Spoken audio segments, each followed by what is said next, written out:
Westinghouse Summer Theater. You can be sure if it's Westinghouse. You can be sure. Whether it's a jet engine or the world's most automatic washer. You can be sure. Whether it's a giant generator or one of America's largest dams. The only frost-free refrigerator. Or America's finest television set. You can be sure if it's Westinghouse. For your home, for your business, for your farm or factory. You can be sure if it's Westinghouse. Ah, Westinghouse.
money.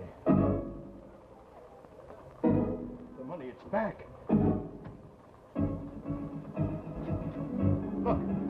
Look, everybody, the money. The money, it's back. Somebody sent it back in the mail. Open that gate. Hurry, open that gate. Now. Hey, the 7,200 from the stick-up. Count it. Count every dollar of it and bring it back to me. I've got to let the police know. What do you know about that?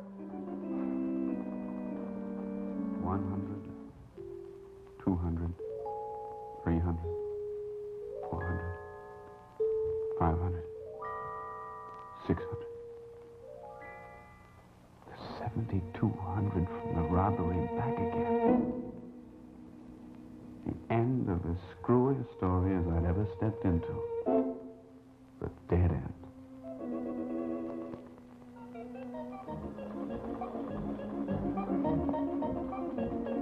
It was a few weeks before, in June, that the main office had sent me out to Heights branch of the bank.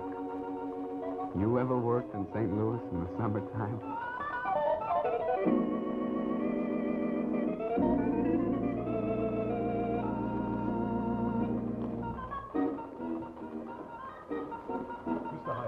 Some ready to see you. Yes, Senator.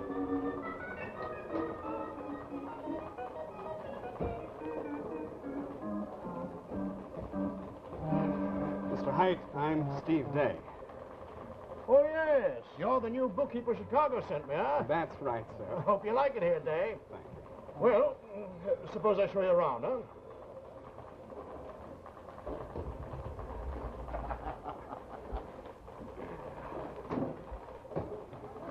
Sir. This is Mr. Barker, our head teller. New bookkeeper from Chicago, Barker. Stephen Day. Oh, how are you, Mr. Day? How are you? First day on a job is no fun ever. But this guy Haight at least tried a bum joke or two, even in that weather. Thank you very much. And here's Joe Pearson, Stephen Day. Glad to know you, Mr. Day. Are you Mr. Pearson? We keep them well caged, Day. Can't claw each other in the struggle for a desk up front. Who knows?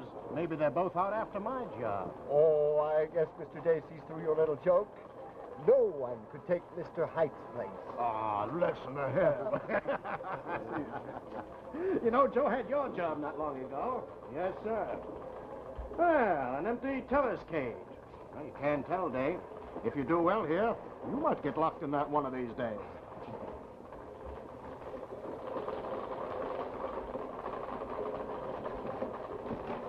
And then back here we have the vaults. And naturally, the all-important bookkeeping department. So that's what you're interested in at the moment, huh? Yes, sir. Now you're about to meet our prize exhibit. From here on in, we're going to pin you up with a rabbit. Oh. Ralph, here's a new man for you, Stephen Day. This is Ralph Swenson. Golly Moses, he was a rabbit. Hunched over that bookkeeping machine, blinking at me with watery pink eyes, and holding out a limp white paw. Glad to meet you, Mr. Day. How do you do? Now, Day, I'll turn you over to Ralph. Oh, he'll keep you busy. He's the fastest man on an adding machine west of New York. Why, he even won a gold cup for it. Didn't you, Ralph?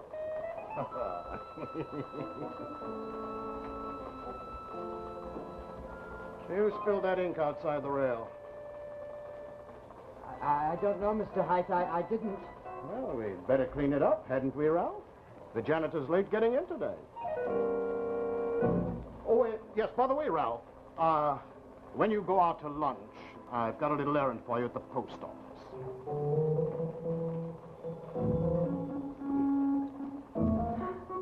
Kind of hard, isn't it? Guess I'm just not used to it yet. Oh, you don't live in St. Louis, then? No. I'm from Chicago. Oh. What was that about a gold cup? Something you won? Oh, that? Well, that's just a prize they gave me at the Bankers Association school. I had a 98% rating. Well, Mr. Day, if you're so hot, you'd better take off your coat. Thanks. Watch out now, Ralphie. Remember the last time the main office pumped new blood in here? What does he mean by that? That's Barker, our wit. He means Joe Pearson, one of the tellers. Oh, yes, I met him. He started back here, didn't he? Yes, when he was promoted, I remained here. Well, do you think you can take cell life, Mr. Day? It's unlike the penitentiary in one respect. We don't have periods for exercise. Now, this is where you work. This is your desk. And, so you might as well get started on these checks. Yeah. Let's see now. Your half-yearly audit should be coming up soon, shouldn't it? Just about 2 weeks. It's no picnic, I can assure you. Yeah, I was afraid that they transferred me about 2 weeks too soon.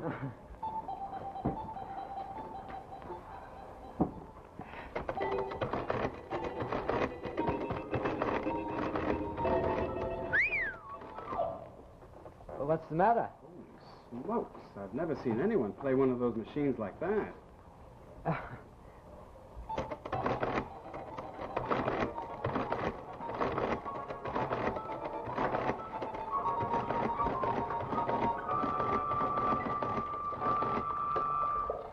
Oh, snap off that button there, will you? What? That button there, it drips.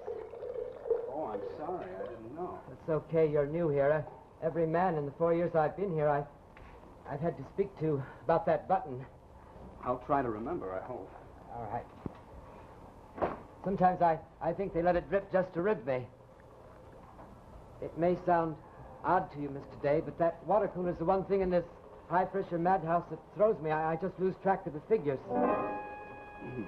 Well, no, there's one other thing. And I mean thing. His Royal Highness, Mr. Height.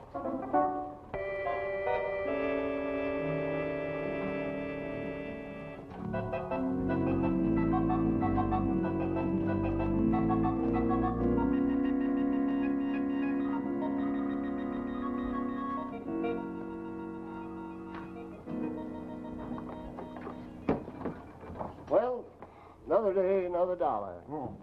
For the vice president, you mean? Yeah. The heat was really on today, huh, Joe? Boy, I'll say. Hi, Hi. Huh. Only a couple of weeks, and I see the rabbits already got you trained. You learned fast, Dave. Well, when Joe here worked in this department, he never could seem to remember about that button. Could you, Somehow Joe? or other, it always kept slipping my mind. Say, has he given you that routine yet on wedded bliss? No, He hasn't told you all about his wife? well, he has told me that he's married, certainly. Well, what kind of a freak do you think she is? You mean to say that you fellas have never seen his wife? Oh, not me. No, that's a treat I have in store. You know, one of these days, instead of visiting the zoo, I plan to take a lettuce leaf. Hi, Ralph. Hi, Ralphie. Well, I'm glad to see you fellows left some water in there. Day and I will be needing it before we're through tonight. Say, Ralph, what does your wife do on these nights when you work late? She reads. No kidding. I thought a glamour girl like that would be out dancing every night. Hey, Steve, you want to get Ralph to tell you about this super marriage of his? If it was any of my business, I might. Oh. Ralph. Well, another warm night, hey, boys? Oh, I'll say it is, Mr. Height.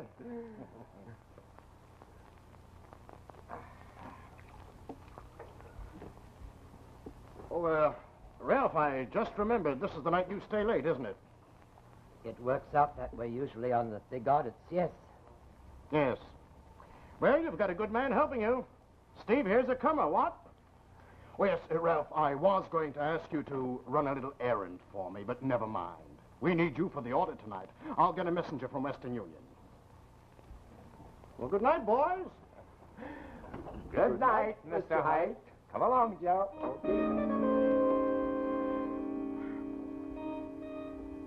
Before we get started, we'd better go round and get something to eat at Tony's. I've already told my wife I wouldn't be home for supper. Okay, Ralph, let's go. No, I'd much rather go home to eat because my wife's such a wonderful cook. She cook all the time? Yes, but, you know, in the audits, I have to stay. Oh, Ralph, I almost forgot. Have you finished that analysis for me? Yes, Mr. Height, I finished the analysis. Good. I'll pick it up in the morning. I may be able to land a big account with it. The main office will be very pleased with us. Oh, yes, sir, very pleased. Well, good luck with the audit. Why, that phone. Cashing in on your brain. Why do you let him do it, Ralph? Well, it's all part of the job. Someday I'm going to... Ron, we'd better get some dinner.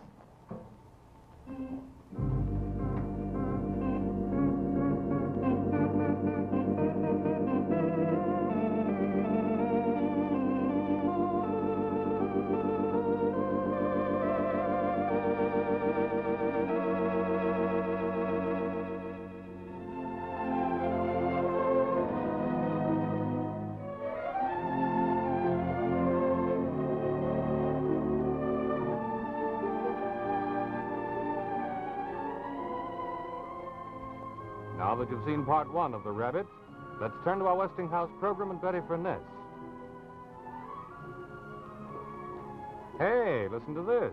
Well, looks like Betty's getting something real interesting over that old crystal set. I sure am. And I'm going to let you hear it. Yes, now you can trade in your old radio, even one with earphones, on a beautiful new Westinghouse television set. Just imagine being able to get a trade-in allowance on a practically prehistoric model like this when you buy a brand new big-screen Westinghouse television set. Or maybe you have an old crank-up phonograph like this up in your attic. Or perhaps a television set like this with a real small screen. Well, right now, your Westinghouse dealer will give you a bigger-than-ever trade-in allowance on any of these outdated models when you buy a beautiful new Westinghouse television set, like this table model, for instance, in a handsome mahogany cabinet with a huge 17-inch screen. Or perhaps you prefer a console, like this Westinghouse Brentwood, with the extra-large speaker for better sound. But whichever style and model you prefer, you're going to want a Westinghouse. And why? Well, for the best answer to that, ask a Westinghouse owner. A recent survey has showed that 7 out of 10 Westinghouse sets sold in the last few months were bought because someone who already owned a Westinghouse set raved about it to a friend or a neighbor.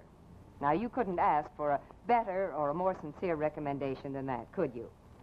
You've probably heard the good news that the National Collegiate Athletic Association has chosen Westinghouse to sponsor their televised college football games this fall. So if you can't get to your favorite games in person, see them clearly with no picture waving and no sound distortion on a Westinghouse set. Westinghouse sets really top the market today. And remember that Westinghouse and only Westinghouse bring you the National Collegiate Athletic Association football games. Now, don't forget, if you have an old radio or phonograph or television set, see your Westinghouse dealer. Under the new federal regulations, the chances are that your trade-in allowance will cover the down payment. But, a word to the wise, this liberal offer can't last much longer, so tomorrow, see your Westinghouse dealer. Remember, you can be sure if it's Westinghouse.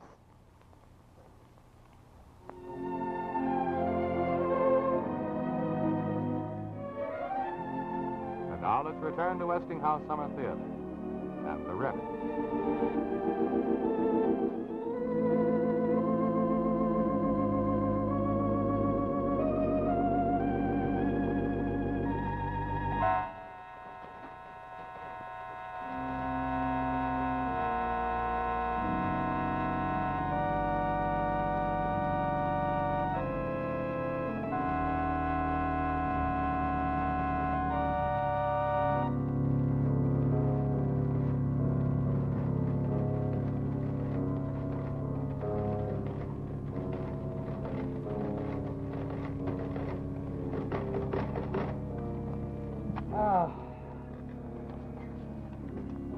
Well, we'll have to run him through again for 6 cents.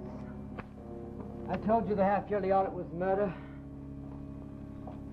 Now, keep your eye peeled for one we took for 7. It's more than a single mistake will be... Wait a minute, I got it. I got a 5-cent error anyhow. Look here. Good boy. Well, that accounts for 5 out of the 6. Now, all we need to do is find the other one. Hey, well, don't get excited. Sometimes it takes all night to dig up one missing cent. I know. I'm bushed. Let's knock off for a minute. Oh.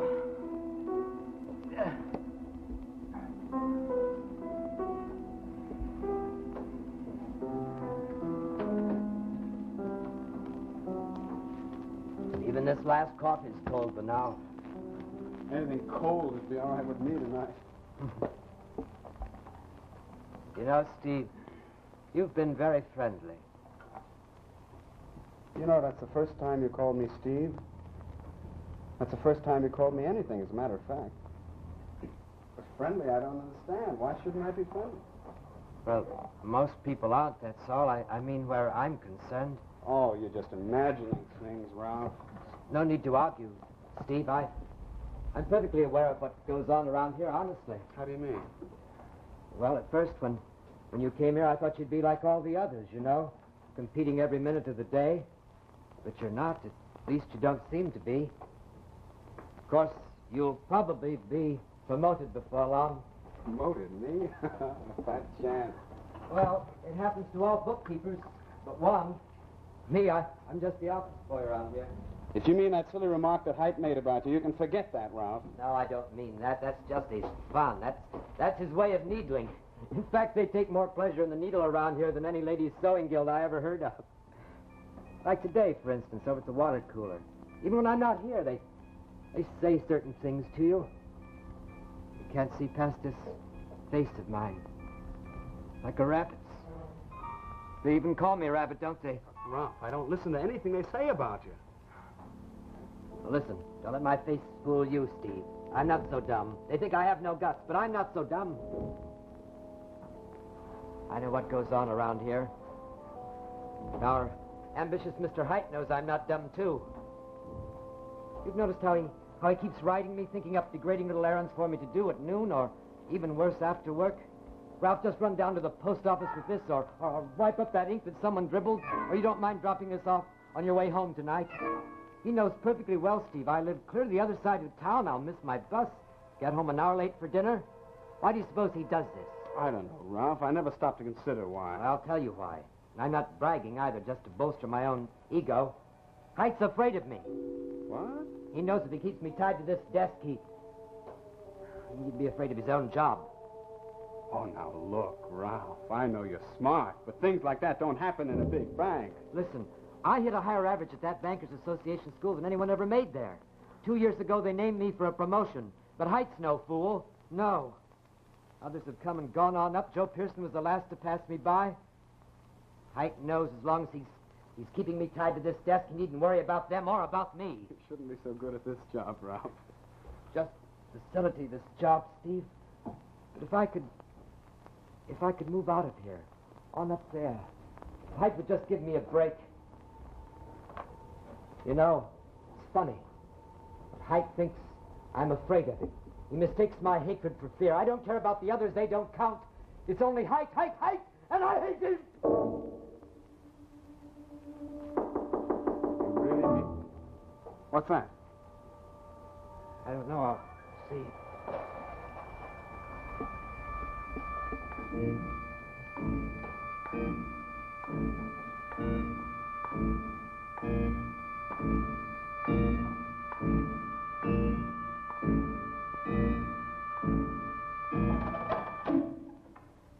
Oh, it's only you, Tony. Thanks very much. Good night.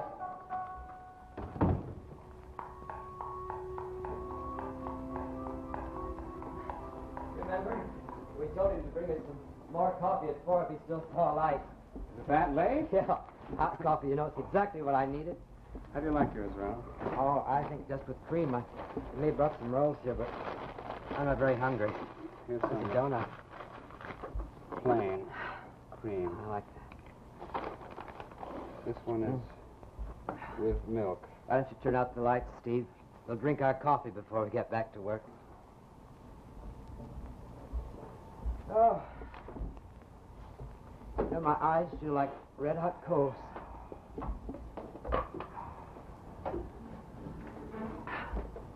Steve, you said I meant it, my feeling about Height.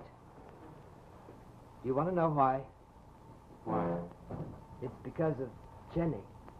Jenny? But I don't get you. How does she fit into this? You see, Steve, Jenny's my whole life. I don't say much about her around here. One night when we were working late, I made the mistake of telling Joe a little about her. He spread the word. Somehow it makes him laugh to think that I can tell you, Steve. In their parched little lives, they don't know, any one of them, what a woman like Jenny can mean to a man like me. No, I guess I don't, Ralph.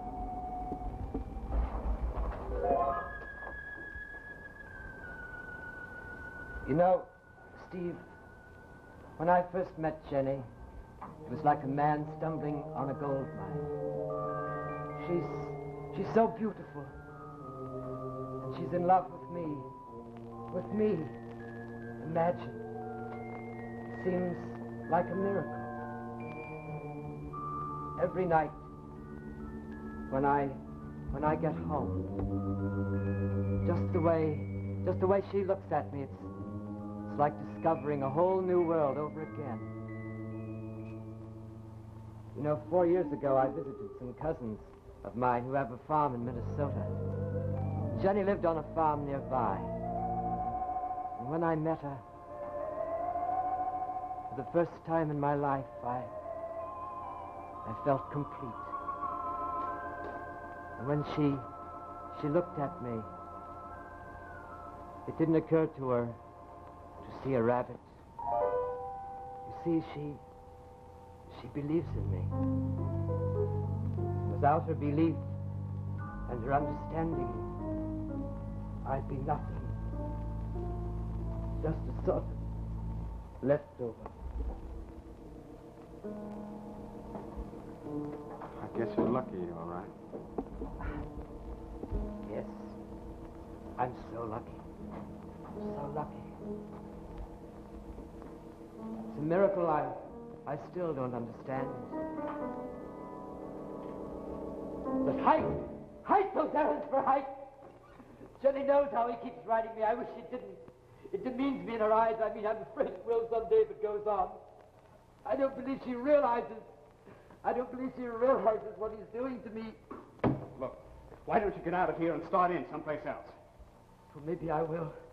Maybe I will, but you see, a year ago, we lost a baby, a little boy. Jenny was ill for a long time. I'm still paying all those bills that What if you went to Height and you had a knockdown, drag-out talk about it all? Oh, don't be a fool. You only make one of his jokes about that, too. No, except with Jenny, I seem to have no luck in my relationships with people. You want to know something, Steve? What? Height's a thief. Oh, now, come on now, Ralph. Not Height. Yes, he is. He's a common thief. Come here. I want to tell you something. Before Height came here, he'd been a teller in the St. Joe branch of the bank. He'd handled the account of Benny Mills, who runs that gambling spot, you know, the Four Leaf Club. Well, 6 months ago, Benny got into a jam. You know, he needed a lot of cold cash over one weekend. And Height was just the man to get it for him. How do you know all this? I checked. On Friday night, he came back late, just as I was putting the files away in the vault. He told me not to bother, to go on home. I guess he thought I'd gone, but actually I'd gone in there to wash up. And when I came out, Steve, I saw him. I saw him take a big bundle of bills out of the vault and put them in his briefcase. Then he set the time lock at 7 a.m. on Monday morning instead of 9 o'clock, the usual opening time. How did he get the money back? On Monday morning, he came back a few minutes before 7, waited for the vault to open. Then he put the money back and set the time vault at the regular opening time. Holy smokes. And he charged Benny $5,000 for that little service, and nobody except me was the wiser. Well, he took some chance, supposing the bank examiners had decided to check over the weekend. Oh, he's clever, all right. A week later, he suddenly remembered he had a long-lost brother in Montana who died and left him. Guess how much? $5,000. $5,000. Well, now you're catching on. Well, he got away with it. Why didn't you turn him in? Without any proof? No.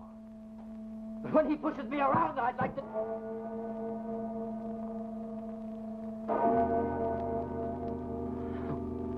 Gosh, look at the time. We've still got that big, important penny to pin down.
Barker.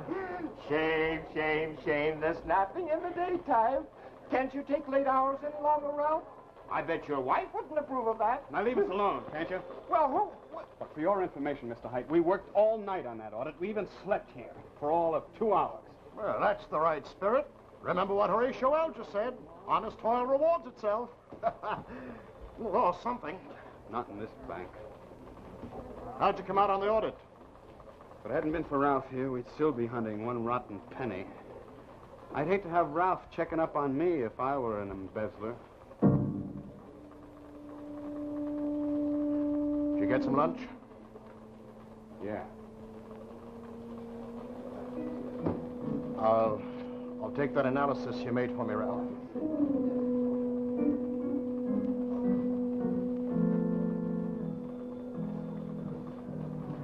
Thank you, Ralph.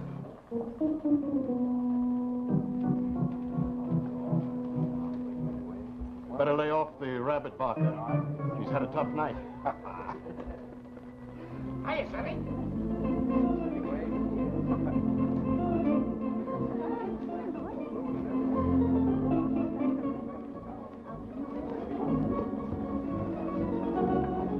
Back, back!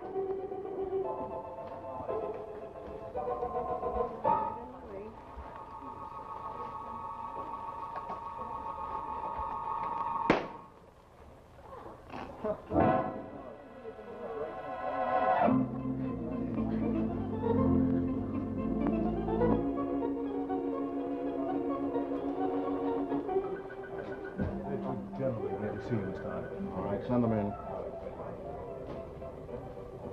Good morning, Mr. Height. Well, good morning, gentlemen.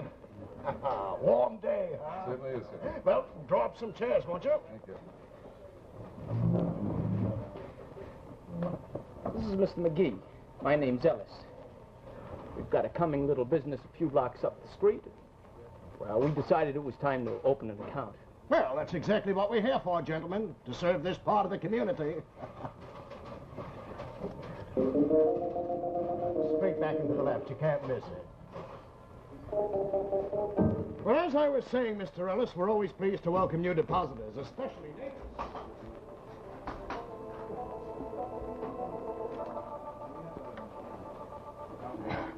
Oh, snap that off there, can't you? Beg your pardon? That water cooler there, you know, see it drips. Yeah, here. Up! All right, hands up, ladies and gentlemen. This won't take long.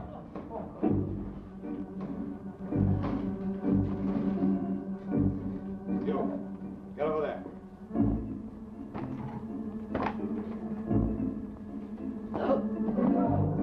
You don't look very tough to me.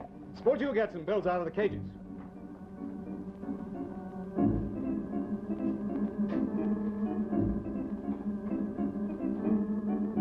Watch it, Grandpa.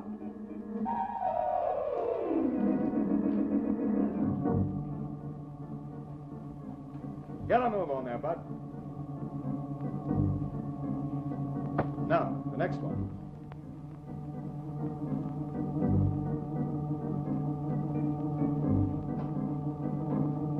Come on, come on.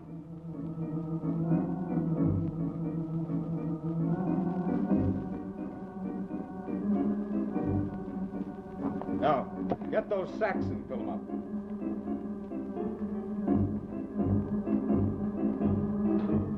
Give me that bag, please.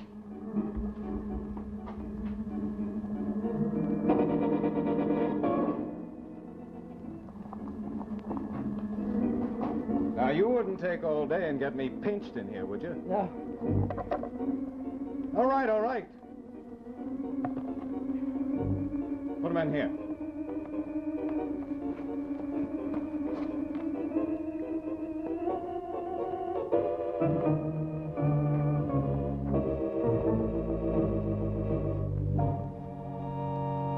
All right, ladies and gentlemen, stay right where you are.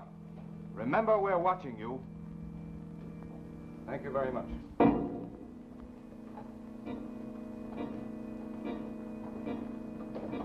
we go? Get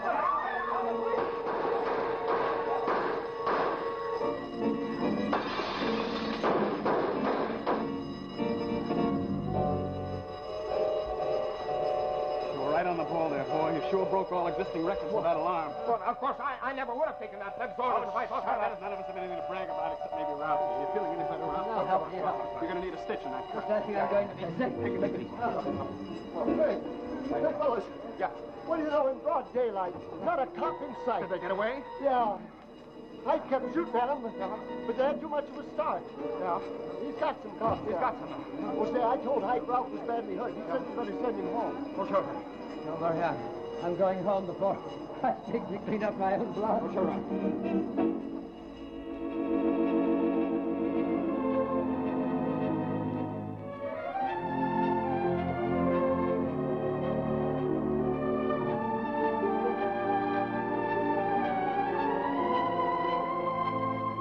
And now let's pause a moment and look at our program again.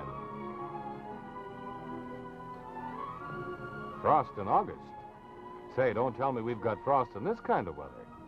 Well, if you have an old-fashioned refrigerator like this, it's apt to frost up faster than ever in the hot weather because the chances are that you're opening it more often. And what a nuisance it is to have to scrape the frost off the freeze chest and empty the drip pans and do all the messy chores that go with defrosting a refrigerator. Believe me, you'd find life lots more simple if you owned this sensational Westinghouse refrigerator that never needs defrosting because it always keeps itself frost-free. And what's the trick? Here. It's this magic counter button. The very moment that frost starts to build up in the freeze chest, this magic button gives a signal, and every tiny trace of frost is wiped away immediately. And as for drip pans, well, the Westinghouse Frost-Free just doesn't need them because the defrost water evaporates. It simply vanishes. Now, there are other refrigerators that claim no defrosting. Some of them have a kind of a clock device that turns the refrigerator off, and then there are others that have heating coils that heat up around the freeze chest to melt the frost.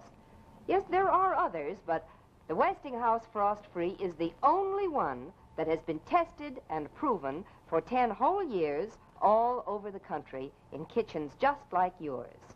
And so, well, wouldn't you rather have a refrigerator that's proven itself under all conditions?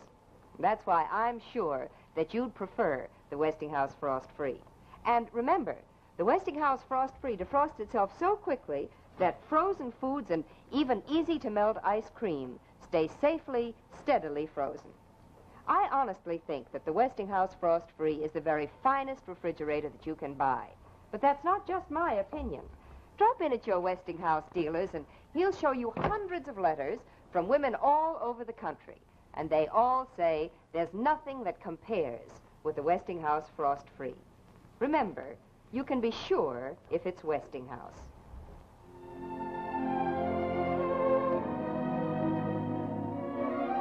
We return now to Westinghouse Summer Theater and The Rabbit.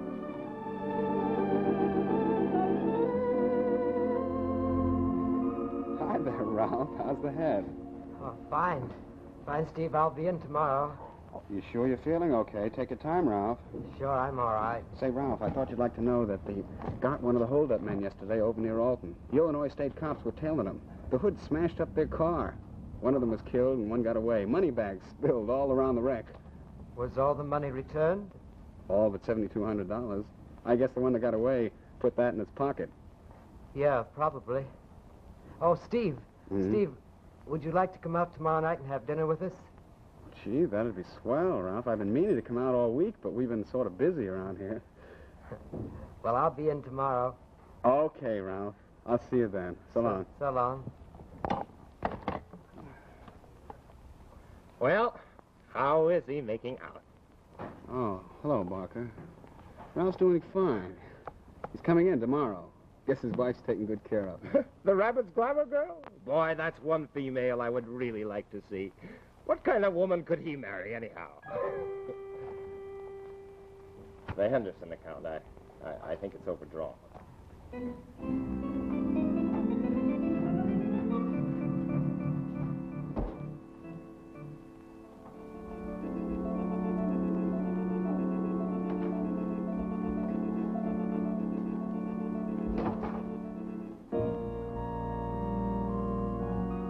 Gosh, Steve, we'd better hurry. It's almost 6. Yeah, I'm glad you invited me out to dinner, Ralph. I sure appreciate it. Oh, you're finally going to meet Jenny, Steve. Oh, you'll like Jenny. She's wonderful, but I told you all about her. I'm anxious to meet her. She's anxious to meet you, too. She sounds like a swell girl. Oh, she is, Steve. You know, I just don't know what I'd do without her.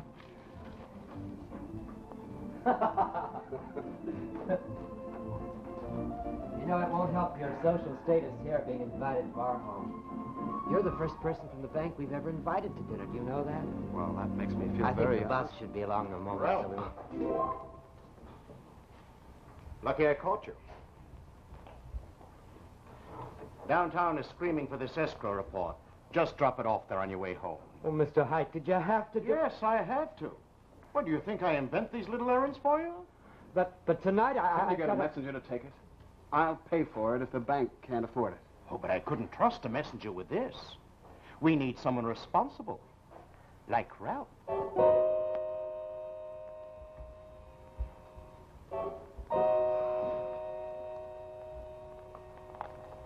Somehow I'll bet he knew you were coming home with me tonight for dinner. Look, let me take it. I'll go. What? Let a guest run the errands? I should say not. Now, you give that back to me. Now, look, there's a bus across the street, a number 3 bus. It runs every 20 minutes. Now, look, Ralph, I don't want to go barging in without you. Well, now, you run along. I'll be there shortly. Jenny will make you feel at home. You wait and see.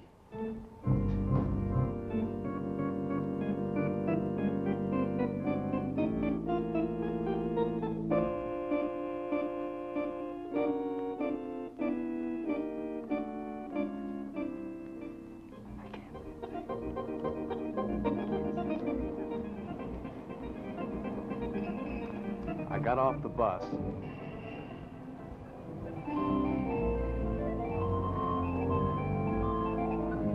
I found myself in a pretty strange neighborhood.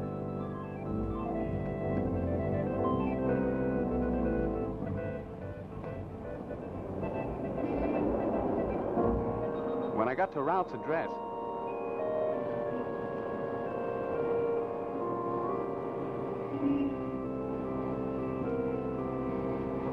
well, it looked like a tenement.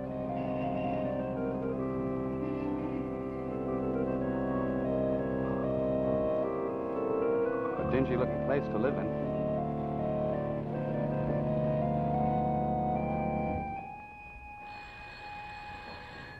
Come in. Come in. Oh, You're Mrs. Swenson? yes? Well, I'm Steve Day, Ralph's friend out at the bank. Oh, won't you please come in? I was just cooking dinner. Oh, what are you staring at? Oh, you're a bit surprised at our apartment. Yes, that's it, the apartment. I mean, way out here, why, it's perfectly delightful, Mrs. Swenson. Oh, please call me Jenny. It's a dreadful building, isn't it? But Ralph and I have tried to keep all that outside. Where is Ralph? Oh, he'll be along. He had a little errand to do for Mr. Hyde. Mr. Hyde. He told Another errand tonight. me to come along. What kind of an errand was it this time? Oh, please forgive me. I didn't even ask you to sit down. Please. Oh, your hat. I'm sorry. Oh, please, don't worry about me. I'm having a fine time.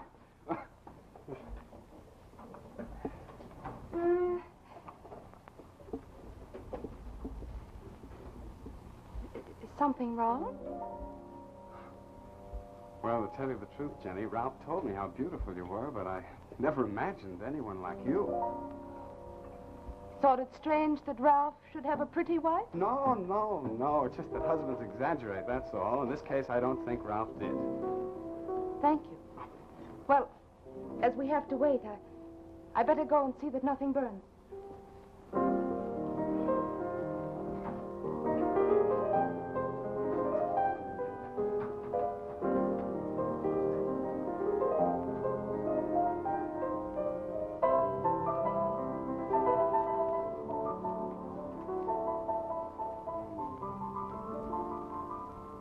Ralph asked me to make something special for you tonight.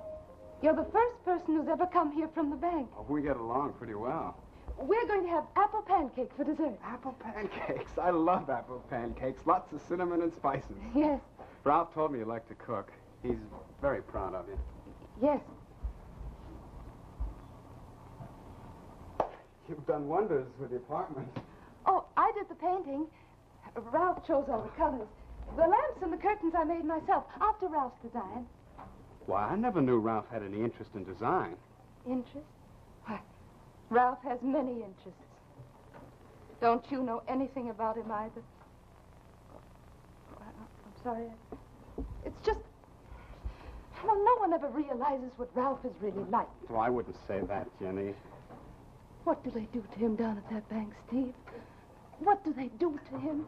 What do you mean? Well, that Mr. Height. The errands he makes Ralph run. He uses him like a messenger boy. What, to the downtown branch, to the post office, to the depositors. What, even out for a sandwich for Mr. Height's lunch. And at night, when he's tired and hungry and he should have a warm meal in him. Do you know how many nights a week he sends him out? Yes, I know. Ralph told me all about it. 2 or 3 times, every week. He's late like this. And the dinner waits and it gets cold. And then, when he does come home, he's so tired, it would break your heart to see him.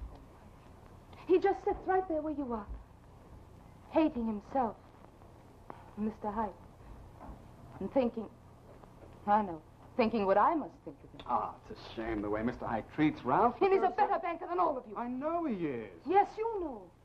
They should. They give him a gold cup because he's better than all of them. He's lightning in his mind with figures, and then what do? They treat him like a servant, and they use him like a messenger boy. By the way, where is Ralph's gold cup, anyhow? Cup? We sold that to pay the bills for when the baby died. That's why you don't see it standing out where you could be proud of it. I'm sorry, Jenny. Please forgive me, Steve. It's just that I've had these things inside me for so long. And you're the first person ever to come here from the bank. I'm glad I came, Jenny. Steve, I would like you to know Ralph better. I would like you to know what a really fine man he is. He's not just one of those freak men. You give him 50 figures to add up, and he'll give you the answer like that. No. He's much more than that. He's... Do you see this? He painted it.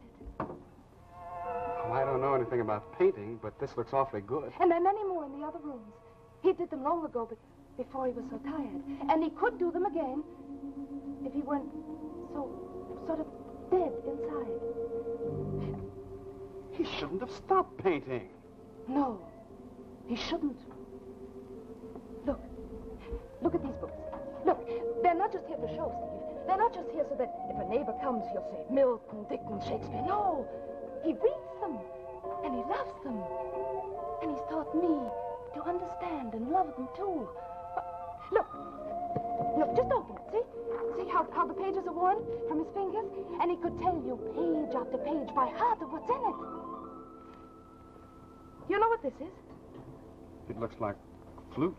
No, it's a recorder. Have you ever heard of a recorder? No, I can't say that I have, Jenny. It's a rare instrument from Shakespeare's time. You didn't know that, did you? Look, Jenny, I know how smart Ralph is. You don't have to impress me.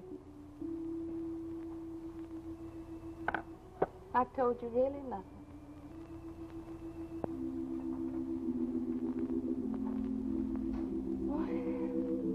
It's very late. The dinner will be ruined. I'm very sorry about the dinner. Oh, that's all right.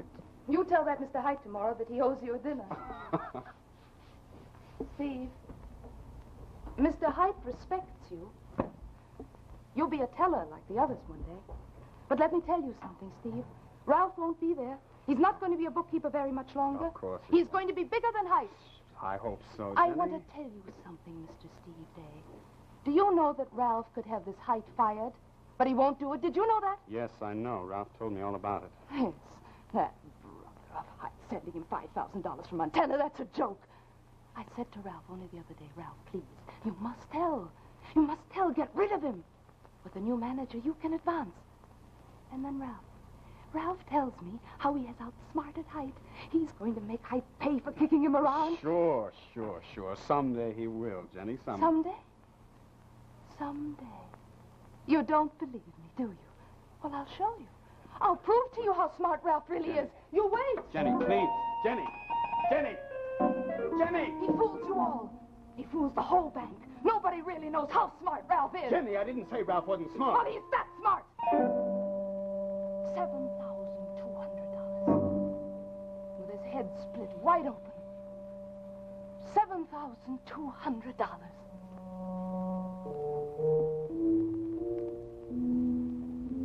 You mean at the bank robbery? You mean he took some money for himself, too? Yes. He put it in his pants pockets until he got into the washroom. And then he tied it around his waist. That's how smart he is. He's going to be bigger than Height. Oh, only because he looks like a rabbit, you all think he's a fool. But he's not. He's much better than all of you.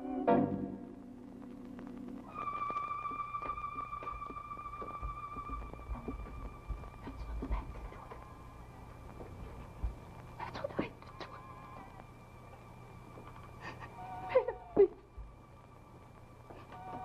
Little rabbit. Jenny. Darling. I was going to tell Height I was quitting to raise rabbits in Montana. Oh, darling. Darling, I have to show Steve how smart you are. I've proved it. Yes, Jenny. You've proved it.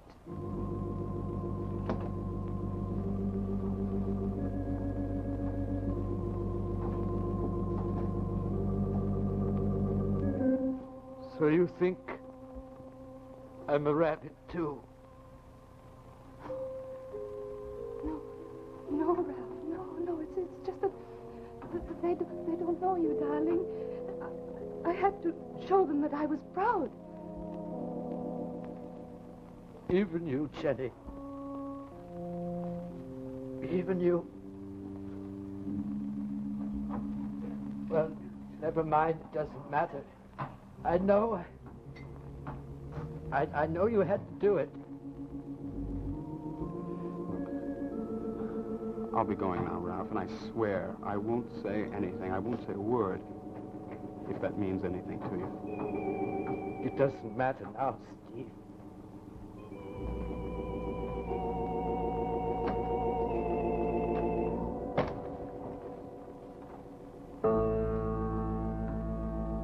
Jenny, we got some big envelopes. I think so. Would you bring one to me?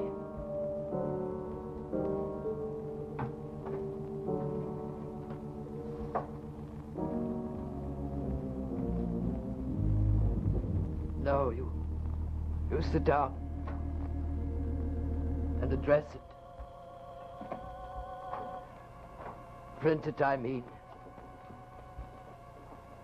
In large block letters. To manager. Ferguson Street Branch. I'm glad, Ralph.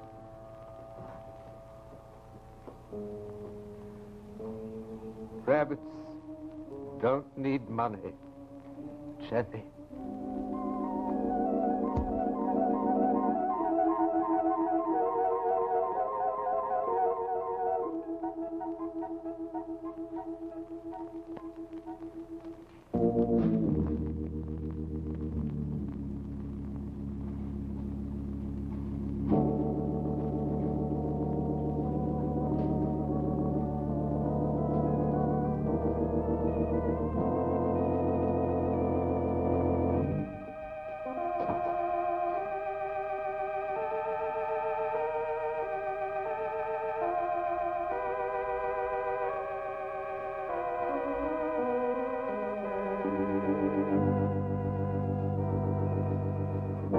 Ralph, have you heard? The money from the robbery, it's back. The whole $7,200.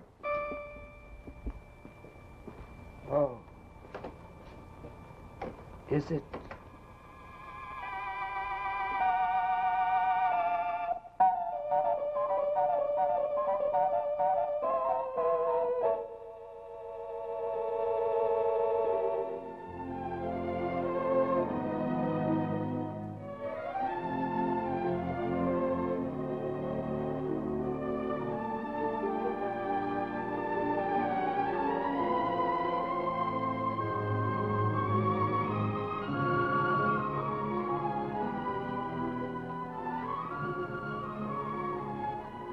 And now here's Betty Furness to talk about the good old days. You probably don't remember, but back in Grandma's day, ladies actually wore costumes like this when they went for a ride in a horseless carriage. And back in those same days, a New York State farmer named Clarence Timmerman started using the actual Westinghouse electric motor you see right here. And now, after 48 years, he still uses this amazing motor to power his feed grinder, saw, hay hoist, and so on. And just think, this year, electricity will be available to 95% of America's farms. That's why, starting August 26th, they'll be celebrating Farm Electrification Week. Of course, this old electric motor made by Westinghouse is amazing, but the new ones are even more so. Here's a brand new Westinghouse Lifeline motor with the same horsepower, but it's a third smaller in size and weight. And isn't it smart looking? The metal in this clamp is all steel. And watch this one. Now, there's real proof that a steel motor is lots stronger than a cast iron one. 2 generations ago, Westinghouse built that motor to last years longer. And now, through the genius of Westinghouse research, they've modernized their motors like this one. The Lifeline motor is another Westinghouse first. All steel, stronger, and lubricated for life. Don't you agree that these 2 motors prove again that you can be sure if it's Westinghouse?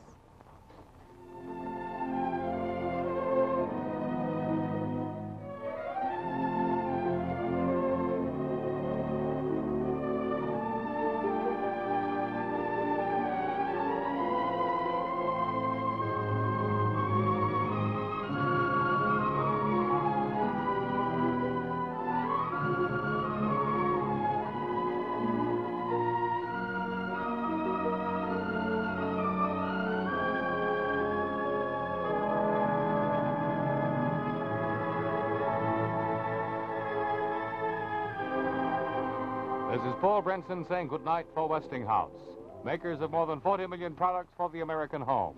House is bringing you the Summer Theater, and we'll be back in the fall with Studio One. And don't forget the exciting football news. Remember, beginning in September, Westinghouse and only Westinghouse will bring you all the football games televised by the National Collegiate Athletic Association. And now, good night.